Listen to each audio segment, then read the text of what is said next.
কিমাননো হোটেলে লোকৰ হাতত বনোৱা খানা খাই আপোনালোকক ভিডিঅ' দি থাকিম তাকে লৈ ভাবিলোঁ কিয়নো নিজে এটা ৰেচিপি এটা বনাওঁ আৰু আপোনালোকৰ লগত সেই ৰেচিপি ভিডিঅ'টো শ্বেয়াৰ কৰোঁ মই কিন্তু বৰ ডাঙৰ কুকমেন নহয় দেই মানে মই বৰ ভাল খানা বনাব নাজানো এনেই চেষ্টা এটাই কৰিলোঁ আশা কৰোঁ আপোনালোকে ভিডিঅ'টো চাব আজিৰ ভিডিঅ'টো যিসকল ফিছ লাভাৰ হয় তেওঁলোকলৈ বুলি বৰ উপকাৰী হ'বলৈ গৈ আছে কিন্তু দেই আৰু যিসকল ফিছ লাভাৰ নহয় তেওঁলোকে অন্ততঃ মোৰ ভিউজটো বঢ়াই দিবলৈ হ'লেও আজিৰ এই ভিডিঅ'টো চাওক এইফালে পিঁয়াজ আলুখিনি কাটি ল'লোঁ আৰু এইফালে কেৰাহীটো বহাই তেল অকণমান দি তেলটো গৰম হয় মানে হালধি নিমখ দি পেলাই মাছখিনি ধুনীয়াকৈ সানি ল'লোঁ সানি পেলাই মাছখিনি ধুনীয়াকৈ দি দিলোঁ কেৰাহীত দি পেলাই মাছখিনি অলপ সময় ফ্ৰাই কৰি ল'লোঁ অকণমান ৰঙা হয় মানে মাছখিনি ধুনীয়াকৈ ফ্ৰাই কৰি পেলাই এইফালে ফ্ৰাই হৈ আছে মাছ এইফালে মোৰ উপস্থিতি মই দি দিলোঁ মানে খানাটো মই বনাই আছোঁ মুখ চেহেৰাটোতকৈ বেছি পেটটোহে ওলালে আৰু এইফালে আমাৰ টমি ৰেডি হৈ আছে মানে মাছটো তাৰ অপেক্ষাতি বহি চাই আছে এইফালে মাছখিনি ফ্ৰাই কৰা হৈ গ'ল মাছখিনি তুলি আনি কেৰাহীৰ পৰা এইফালে বিলাহী অকণমান কাটি ল'লোঁ তাৰ পাছত দি দিলোঁ পিঁয়াজখিনি প্ৰথমতে তেলত আকৌ তেল গৰম কৰি পিঁয়াজখিনি দি ধুনীয়াকৈ পিঁয়াজখিনি ৰঙা কৰি লৈছোঁ অকণমান ৰঙা হয় মানে দেই মই ইমানখিনি ফুড ব্লগে খানা খাই বনাওঁ ভিডিঅ' দিওঁ মানে আজি এই বনাই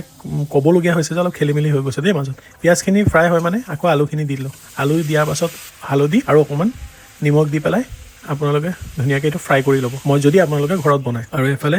আলুখিনি ফ্ৰাই হয় মানে অলপ বইল কৰিবলৈ ঢাকনি দি পেলাই ঢাকিলোঁ থালি এটা দি পেলাই দি হোৱাৰ পাছত এইটো আকৌ 2 মিনিটমান ৰখাৰ পাছত এইটো উঠাই দিলোঁ যিহেতু একদম সৰুকৈ আলুকেইটাৰ কথা পটককৈ বইল হৈ যাব এইফালে অলপ লাগিয়ে ধৰিছিলে বাৰু ষ্টিমটো কমাবলৈ পাহৰিলোঁ আকৌ ষ্টিমটো কমাই দিলোঁ এতিয়া বিলাহীখিনি দি লৈছোঁ বিলাহীখিনি দি পেলাই আকৌ ধুনীয়াকৈ বিলাহী হেতাটো দি আলু বিলাহী গোটেইখিনি মিক্স আপ কৰি পেলাই তাৰপাছত দি দিলোঁ অকণমান জলকীয়া গুড়ি আমি কিন্তু বৰ জ্বলা নাখাওঁ দেই আমি মানে আমাৰ ঘৰৰ চবেই কোনো বেছি জ্বলা নাখায় তাৰ বাবে আপুনি যদি জ্বলা বেছিকৈ খায় তেন্তে সেইটো আপোনাৰ নিজৰ টেষ্টৰ ওপৰত নিৰ্ভৰ কৰি দিব